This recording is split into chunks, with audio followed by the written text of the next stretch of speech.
Hello everybody, my name is Georgi Grimm, and today I am going to be updating you very briefly on my life, what's been happening recently and why I haven't been posting, and about what's going on in the holiday season, because you know how it goes, there's a lot of shit that goes on in the holiday season, so you know. Basically what's been happening recently is that I came home from school and I've been home for about 2 weeks with my family, which is really fun and it's tight and everyone's sick as hell, and not like actually sick, just like very cool and just chill as fuck and like you know how it goes, baby.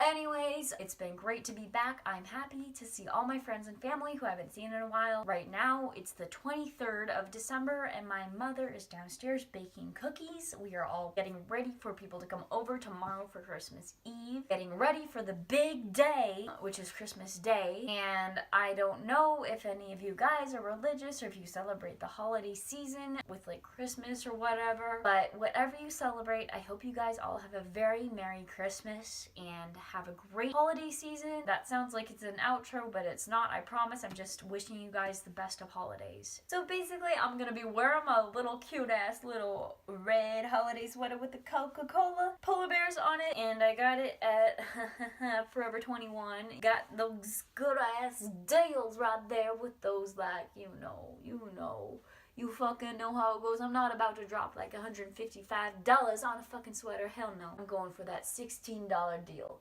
Fuck with me. Forever 21 is a great place for holiday sweaters. No problem, I promise, because, you know, I'm not a fucking cool ass YouTuber. I don't have any brand deals. I'm not that popular. I got like 22 subscribers. But it's fine. I'm living. I love everyone who subscribed to me. Thank you all for being a part of my family. You guys are awesome. Thank you so much for supporting me and what I do. So here's my holiday background. I know it's very last minute, it's very cheap, and it's like, wow, she really didn't try. And you're right, I really didn't. This was from leftover wrapping paper. But it works, so you know that's really all that matters. Let's see, what else is happening? Oh, right, I'm in a play. Still working on that. Still working on getting that rolled down. Still working on memorizing my lines. Yeah, did some good holiday shopping. Dropped a lot of money that I really wish that I had. It's whatever. It's whatever. Guys, tell me if my hair is okay in this. Like, actually, like, does it look fine? Like,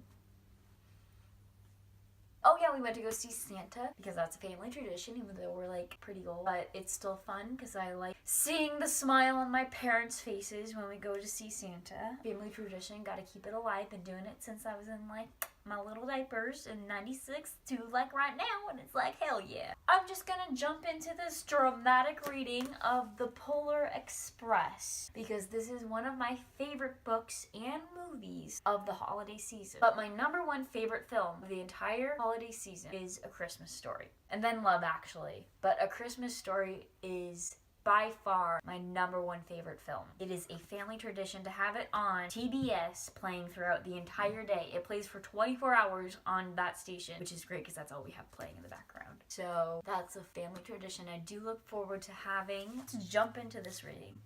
I don't know if I'll get copyrighted for this, but I really hope that I don't. The Polar Express is by author Chris Van Allsburg, and it was also illustrated by him. And this is dedicated to Karen. I don't know who Karen is, but Karen, if you're watching this, hello. This is for you. On Christmas Eve, many years ago, I lay quietly in my bed. I did not rustle the sheets. I breathed slowly and silently. I was listening for a sound a friend had told me I'd never heard, ringing bells of Santa's sleigh. There is no Santa, my friend had insisted, but I knew he was wrong. Late that night, I did hear sounds, though not of ringing bells. From outside came the sounds of hissing steam and squeaking metal. I looked through my window and saw a train standing perfectly still in front of my house. Fun time. It was wrapped in an apron of steam. Snowflakes fell lightly around it. A conductor stood at the open door of one of the cars. He took a large pocket watch from his vest and looked up at my window. I put on my slippers and robe. I tiptoed downstairs and out the door. All aboard! The conductor cried out and ran up to him. Well, he said, are you coming? Where? I asked. Why, to the North Pole, of course, was his answer. This is the Polar Express! I took his outstretched hand and he pulled me aboard. Yes, I am totally copying the movie, but it's hard not to. Oh, sorry. Right, the picture. Here's the picture. The train was filled with other children, all in their pajamas and nightgowns. We sang Christmas carols and ate candies with nougat centers as white as snow. We drank hot cocoa as thick and rich as melted chocolate bars. Outside, the lights of towns and villages flickered in the distance as the Polar Express raced northward. Here's this picture. Exciting. Soon there was no more lights to be seen. We traveled through cold, dark forests. I hate getting this wrong. Well, soon there was no more lights to be seen. We traveled through cold, dark forests where lean wolves roamed and white-tailed rabbits hid from our train as it thundered through the quiet wilderness. We climbed mountains so high it seemed as if they would scrape the moon, but the Polar Express never slowed down. Faster and faster we ran along, rolling over peaks and through valleys like a car on a roller coaster. The mountains turned into hills, and hills to snow-covered plains. We crossed a barren desert of ice. The great polar ice cap. Lights appeared in the distance. They looked like lights of a strange ocean liner sailing on a frozen sea. There, said the conductor, is the North Pole.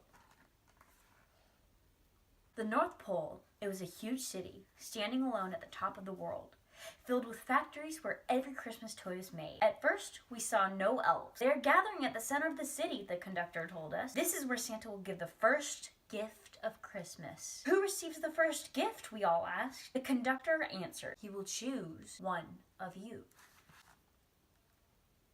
Look, shouted the children. The elves! Outside we saw hundreds of elves. As our train drew closer to the center of the North Pole, we slowed to a crawl. So crowded were the streets with Santa's helpers. When the Polar Express could go no farther, we stopped and the conductor led us outside.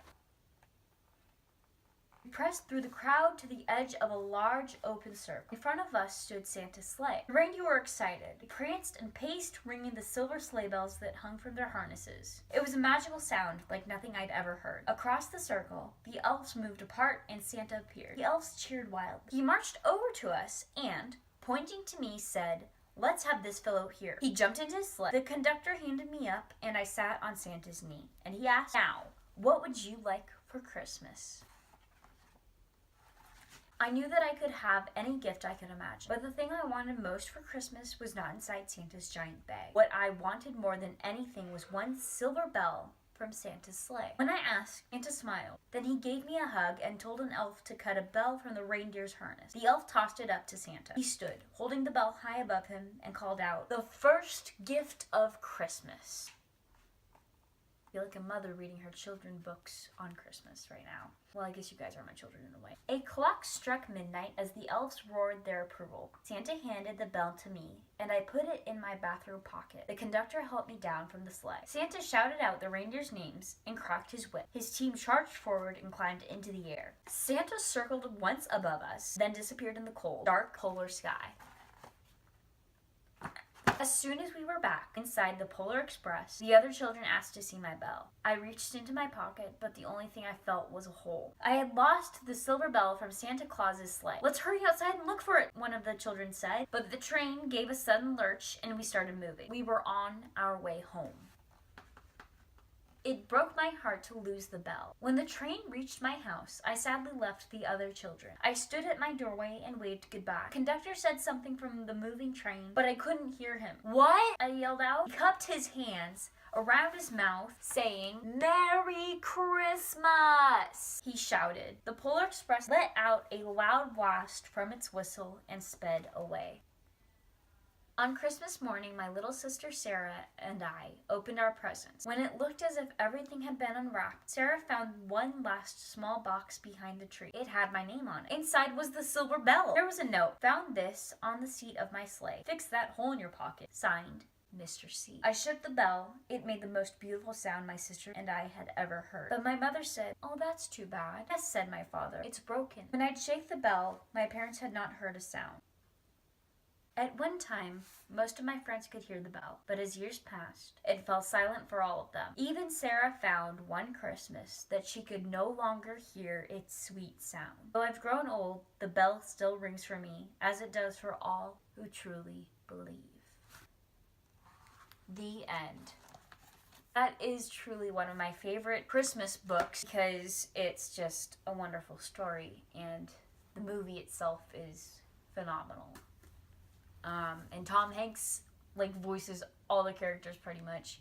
because I know he voices the conductor, Santa, and the little boy, which is like a good fair amount of people, and so that's a lot of people, but he's just an incredible guy. There you go. There's my favorite Christmas book. I do hope that you guys enjoyed that, and I know this video is going to be short, but then again, I do still want to keep it short because I want to spend time with my family on this wonderful holiday, you know, throughout all these holidays, and I do hope that you guys all have a family to go home to and be with on this holiday, Christmas and New Year's. On Christmas is the most important holiday to me. Christmas is great, and I do hope that you guys have an amazing holiday season. Eat lots of food, open presents, give presents, love and be loved, enjoy each other's company, and I look forward to seeing you all in the new year. Merry Christmas and Happy New Year. I'll see you guys all next year. Okay, thanks, bye.